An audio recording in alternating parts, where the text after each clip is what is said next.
এখন খেতে বসে পড়েছি, তো কী কী খাবার রেসিপি আছে পরপর দেখাতে থাকবো, ভিডিওটার সঙ্গে থাকবো। আজকে চালটা একটু অন্য চাল আছে, জিরা রাইস না কি বলে, ছোটো ছোটো। তো প্রথমে খাচ্ছি হচ্ছে গাটি কচু। ও হেভি হয়েছে, জিওল মাছ দিয়ে গাটি কচু, অসম্ভব। আর পরপর কি আছে ভিডিওটার সঙ্গে লেগে থাকবে, দেখাতে থাকবে। হচ্ছে কাতলা মাছ আলু দিয়ে, তো একটা মাছ দিয়ে আগে খাই, তারপরে পরে দেখছি কাতলা মাছটা কীরকম দেখি। 13 কিলো ওয়েটের কাতলা কাটিয়ে নিয়ে এসেছিলাম।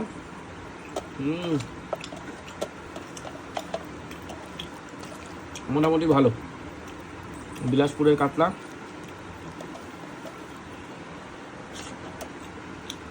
হচ্ছে দেখুন, আমরা ছোট পাকাল মাছ বা বাইন মাছের যে জিরে বাটাটা খাই, এটা আমাদের থাকেই।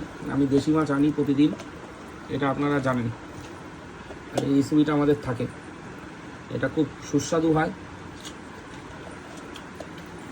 আর এটা চামড়ার টক, বিলাতি আমরা কাল গ্রামের তেলেছিলাম,